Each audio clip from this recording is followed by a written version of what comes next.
I'm something of a huge Camelot fan. I love their games a lot, and they have provided me with so many fun gaming memories. So, 2021 rolls around, and it's Golden Sun's 20th anniversary. I love Golden Sun a lot, and it feels about time for a new one. Sure, Mario Tennis Aces wasn't the best at launch, but the game improved over time. I make my statement in the Fusecast and in Discord servers. Then I form the Golden Sun theory about why 2021 is the year that Golden Sun returns, not Mario Golf. So was I right? Nope, Mario Golf Super Rush got revealed in February, and that was a little sour but still hopeful. The game looked interesting and even ambitious in some aspects. There's no point me being upset over a game I was never promised, so for today, let's hold back the tears and take a look at Mario Golf Super Rush. I even decided to bring a friend along for the ride. Wait a second. This isn't a Kirby video.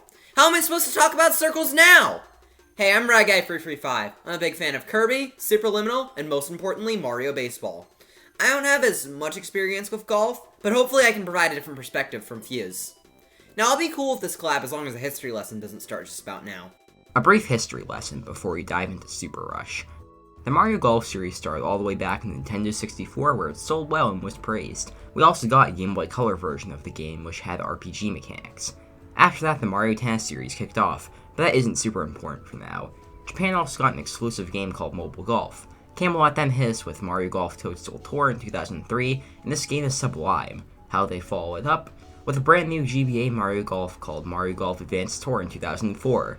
Well, the Mario Golf series is doing pretty great right now, so what's next? Death! You may have noticed there was a brief period of time where Camelot didn't make any brand new Mario sports games, and that's because Camelot also is an RPG studio, or well used to be. During that period of time they were busy with We Love Golf and Golden Sun Dark Dawn, before they would return to Mario sports games after, and that would be the rest of their games going forward. Mario Golf is then back, baby, with Mario Golf World Tour. The game would review well and sell alright. Then we go through a bit of a dark age for Mario sports games. Things weren't looking good, and by not looking good, I mean the 3DS and Wii U era was pretty bad. Thankfully, we get back on track with Mario Tennis Aces on Switch. Mario Tennis Aces launched with plenty of issues content-wise, but nowadays, the game is solid. The gameplay is polished and refined to be an insanely enjoyable tennis battle to the death between opponents. You may be asking why I just threw you through a long history lesson, and that's because I wanted to give you a bit of a rundown on the history of Camelot and Mario Sports, so you can understand why this game is somewhat significant. Mario Golf Super Rush is our first home console Mario Golf in nearly 2 decades, and our first Mario Golf in a very long time. The other reason is because Mario Golf Super Rush wants to take us on an RPG-like journey with golf adventure. This mode looks like a throwback to the old Mario Golfs and also a trip back to the past of Camelot as a studio. You know, I actually didn't want a history lesson, but even I'll admit that was a good one. Going into Super Rush with all that considered, I'm a bit cautious. Reviews of this game mention it being just like Aces at launch, and considering how Aces was at launch, that is an amazing thing to hear. Not to say Aces was bad at launch, just a little lacking in content and a few other things. Yeah, I'm genuinely excited to play the game. I know some people think I hate Mario Golf, but I have a soft spot for the series, even if it's not my favorite. Upon booting up Super Rush, the game greets you with the CGI intro. This intro is charming as hell, and reminds me of the early 2000s when these games had personality oozing out of them. It isn't necessary for a game, but it certainly improves the mood. This intro is incredible. I'm glad to finally have these charming cinematics back after they were initially phased out.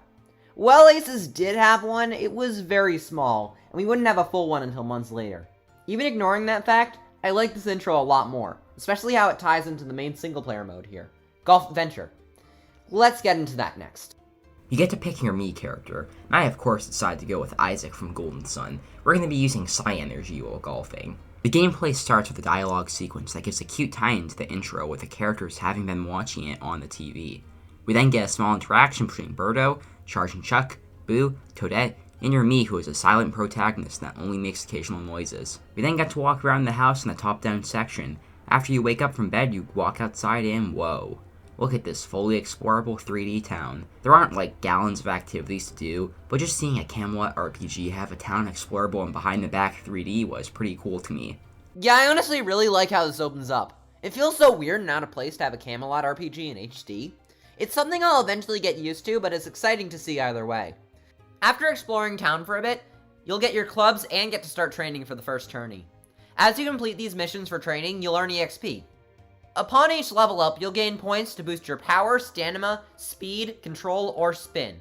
I feel like this is a cool way to implement RPG elements while still being rather simple. Same can be said for the overworld, which is fully explorable, but you're always guided where you need to go. If you want to play this as just golf and pretty much ignore the overworld, you easily can. The start of Adventure Mode eases you into learning golf, so I'd heavily recommend you start here. By the time you're done, you'll feel a lot better at aiming and using the proper clubs than you would if you played the other modes first. The first area you're in doesn't really challenge you too much, but instead serves to establish the basics and get you familiar with the mechanics of Super Rush, which works well. I did not find myself bored throughout the experience. A major attribute that helps is how charming the dialogue is. The dialogue doesn't drag too much and comes off as endearing in a way. It's simple, but with a bit of personality to everything. Characters will make jokes or cause rivalries. It's not super in-depth, but it serves to supplement the golf gameplay and to help make it feel more like an adventure through a world instead of a set of challenges. As a rookie, your goal is to travel across the Mushroom Kingdom to reach the Platinum Badge, which will allow you to participate in Battle Golf with the pros. You do this by taking training sessions and winning games of speed golf, among other things. Once you beat the aforementioned tourney, you'll gain the Steel Badge and access to the next course, Ridge Rock Lake. Here, you'll try your hand in a new type of golf, cross-country. I personally thought it was pretty fun, and it's good training for battle golf, but this was the point where something I already knew became more apparent. I suck at golf. Since I suck, I'll let the golf pro that is FuseFall take it away with his opinions on this mode. Cross-country golf is extremely enjoyable. I like how you have to travel across the map trying to get to the different holes and the freedom you have with it. I feel like I get to be a little inventive with how I approach it. That is extremely appreciated and broke up the standard of speed golf and regular golf. I don't think this mode is anything world-changing. While I still prefer speed golf, cross-country golf is a welcome change. Once you get done with a few rounds of cross-country golf, you'll move on to the desert.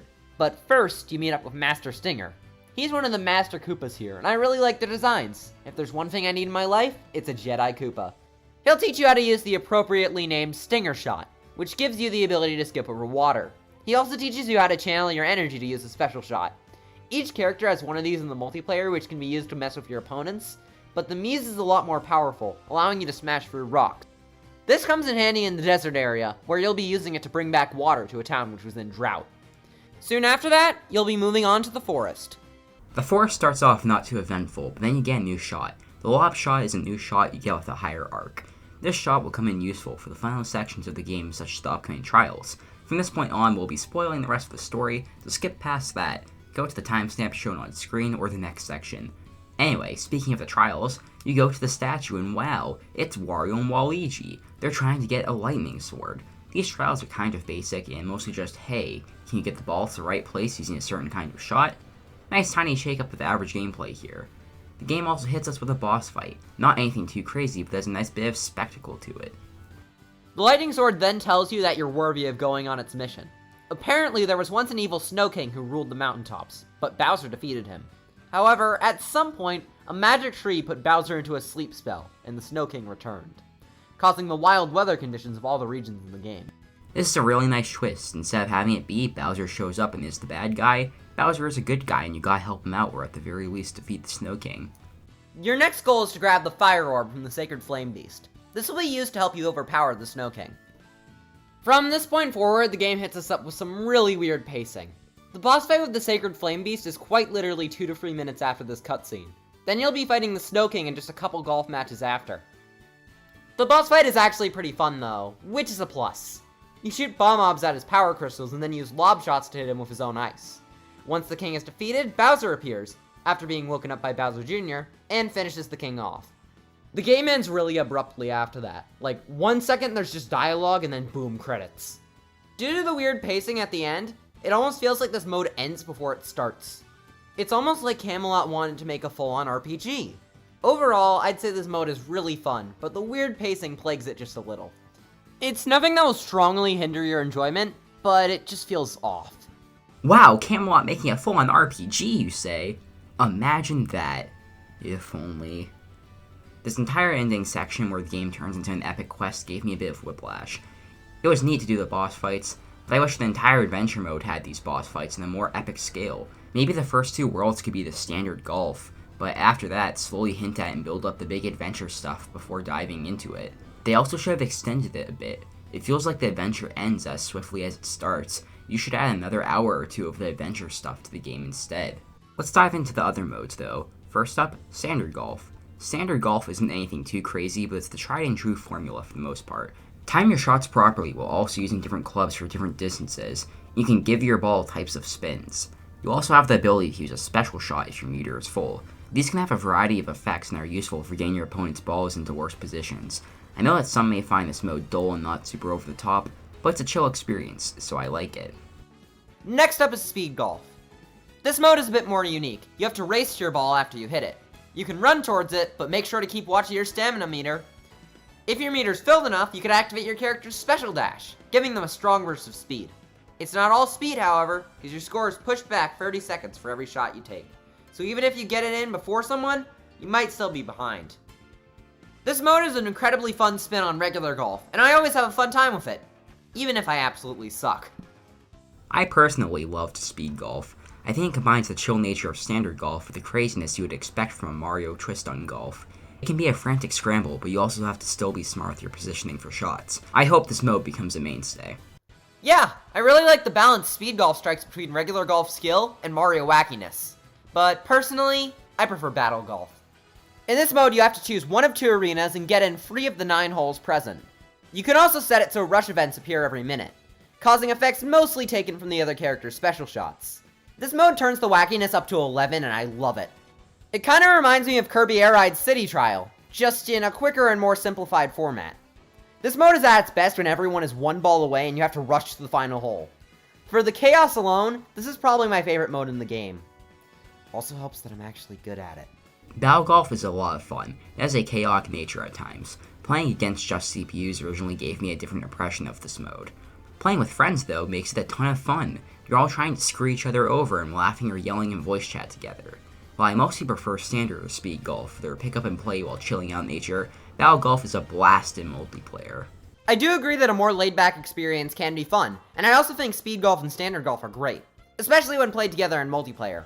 As much as I like Golf Adventure and the other solo modes, much like other Mario sports games, the definitive way to play this is together with some friends, family, or even randoms online.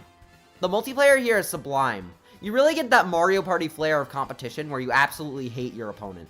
Except here, there's actual skill involved. Overall, the online performance is about what you'd expect for a Switch game.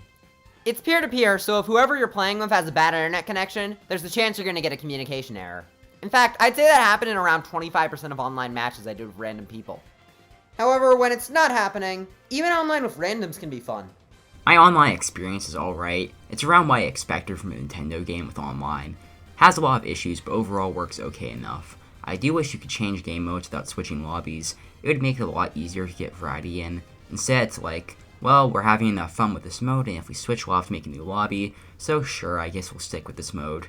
If you fix that, the multiplayer could be a lot more fun. Overall, though, solid job, Camelot. Also, nice job Rye losing to me and tying with me in standard and speed golf, even though your character had better clubs than me, and also you have more time in the game than me. Other than multiplayer and Golf Adventure, there's one final mode, Solo Challenge. In this mode, your goal is to get all 18 holes of a course in either the lowest amount of time or the lowest score you can. Not much to say here other than the fact that this is the easiest way to grind for the Star and Superstar clubs. These are special sets of clubs that allow you to shoot balls further, with the Superstar clubs being especially powerful, allowing you to get easy holes in ones on some par 4s. If you want to get these as quickly as possible, play Solo Challenge as a certain character, and restart every time you get below par. It will get you those clubs a lot quicker than you'd expect.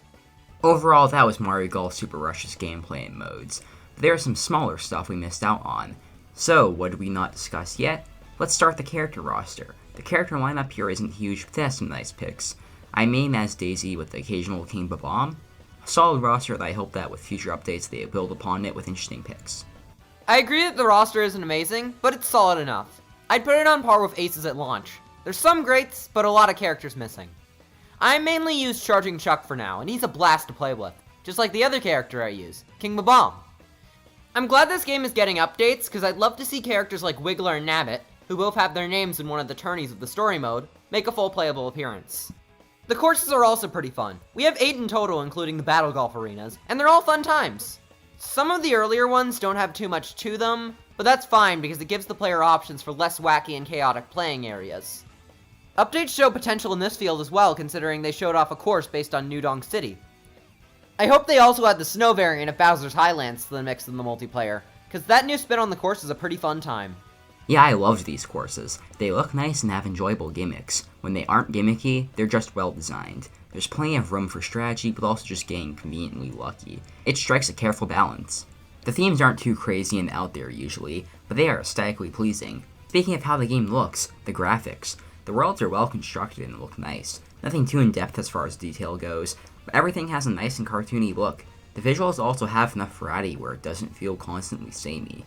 The animations are another huge thing about this game I love. The animations are all expressive and breathe personality to each golfer. Daisy, for example, has animations with either a lot of excitement or just a whatever. It works well for all the characters. Just like with Aces, Camelot has yet again shown they know how to give life to these games and keep them from feeling emotionless. The one last remaining aspect of the game to discuss is the music. Music is very catchy at times. Whenever it's not catchy, it's just pleasant. The music is well done and gives excitement to the atmosphere, while never being too over the top. Camelot games usually have very enjoyable soundtracks, and this is no exception. I definitely agree on the graphics and animations. They're very charming, and while not the greatest, the visuals are still nice.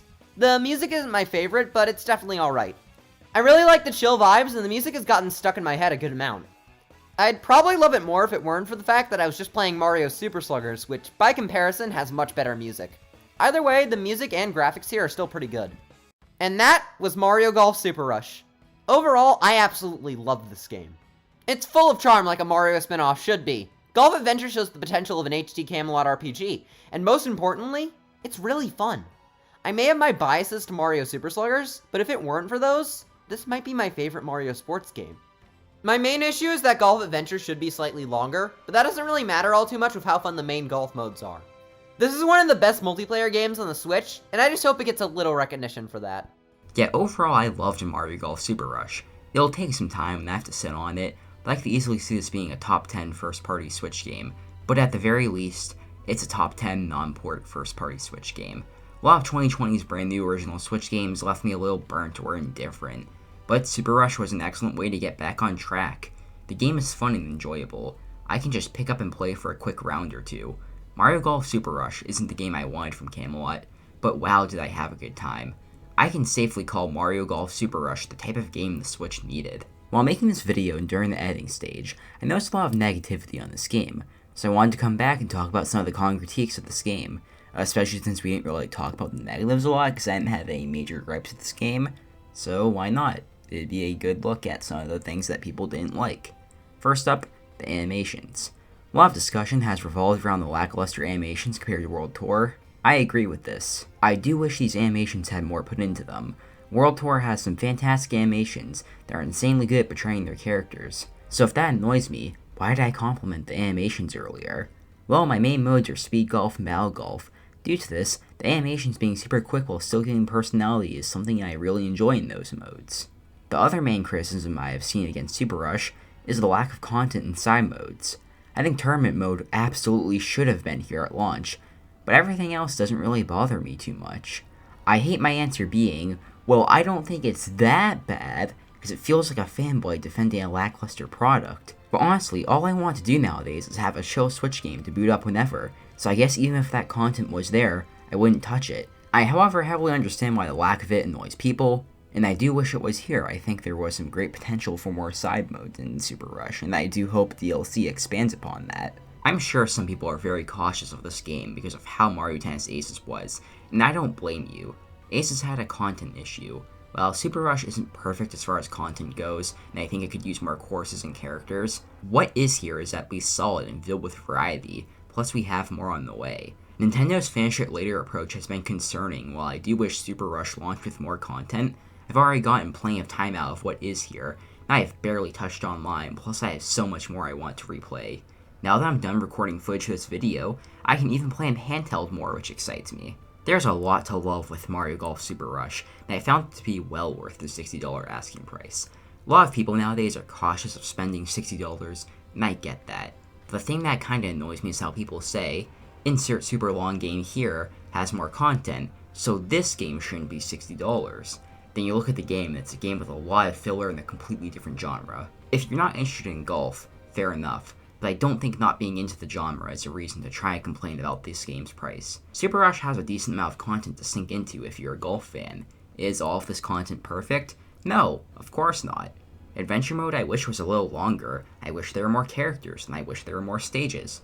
But what is here is quality. It doesn't all feel completely shoehorned in like shovelware that they just threw out to meet a quota. There is actual care put into this content in game, which I appreciate. Camelot has once again proven themselves worthy of my praise for them. Back in the 2010s, things did not look the best for Camelot in my eyes. Their game started to sink in quality, and that culminated in Mario Tennis Ultra Smash, a disappointing, barren tech demo of a tennis game. Then with Mario Tennis Aces, they started to prove themselves worthy of getting a ton of praise again. Camelot constructed a tennis game with some of the tightest gameplay in the sports game. However, Aces had a content problem, and for a very long time I felt it lacked charm, even if now I think otherwise. After Mario Tennis Aces, I wanted Camelot to return to Golden Sun. In my eyes, that was the way to return to their glory. Make an RPG that shows their creativity and has actual content. Plus, it being one of my favorite franchises meant it would have excited me. Once Mario Golf Super Rush got revealed, at first I was a little bummed out. This wasn't what I had wanted. It stung a bit to see one of my favorite franchises ignored for over 10 years and for its 20th anniversary get nothing. Yet, pretty quickly, I became a lot more optimistic. Golden Sun may still be dead, but Super Rush has interesting aspects to it. As time progressed, I became more and more excited and ready to play this game, and it paid off. Camelot created a very quality Mario Golf game, but they didn't stop there. With Adventure Mode, Camelot showed their strength again. They made an RPG that, while it has pacing issues, has some interesting concepts and world design that can be built upon. For a Mario game, the dialogue was solid and cute. They built something out of what easily could have just been a lot of nothing. I am so happy with what they did. I am content with the way Mario Golf Super Rush came out. Camelot did something fresh and exciting, but they most importantly pushed themselves again. Look at the steps Aces had and the leaps Super Rush made. Camelot is back. Even if they never touch Golden Sun again, I can be genuinely happy with Camelot, which a few months ago is a sentence I never thought I would be able to say. I sincerely hope that whatever is next for Camelot is specifically Golden Sun related. But if Golden Sun truly did rise for the last time back in 2010, and Camelot's future as Mario sports games, this is something I can still smile about. They're back to making quality Mario sports games, and even if it isn't the thing that I absolutely want the most, I still enjoy them, and if Camelot continues to put this much effort in, I welcome it. A few months back in January 2021, I started the Golden Sun theory. I did a lot of research into the studio to try and find just the smallest sliver of evidence that Golden Sun could come back, to give me hope. What I ended up realizing was that either Golden Sun returns, or Camelot makes their best Mario Golf and one of their best games in general. And while looking at Mario Golf Super Rush now, I think I was right. It wasn't the outcome I wanted, but this is still a good timeline. Congratulations! While you were writing that essay, I was able to beat all of Golden Sun, both of its sequels, and the entire Dragon Quest series. Thanks for giving me a turn to talk. Nonetheless, it was incredibly fun covering both of these Mario sports games with you. Mario sports are something I hold incredibly close to my heart, so it was a great time gushing a bunch over them with someone. Hey, if you finished the entire Golden Sun series, why don't we do a video on the entire series? Why don't you cover another Kirby game? You've played almost the entire series. You know what? Maybe one day in the future I will once the timing is right. Anyway, if you all haven't yet, Ryan and I did a Mario Super Sluggers video on his channel. Go check it out since we put a lot of work into that one too. Well, until next time, I'm Rye, signing off. See ya. Wait, that's my line, and you can't even do it right. Please, let the real pros do this. But for now, I'm Fuse, signing out. See ya.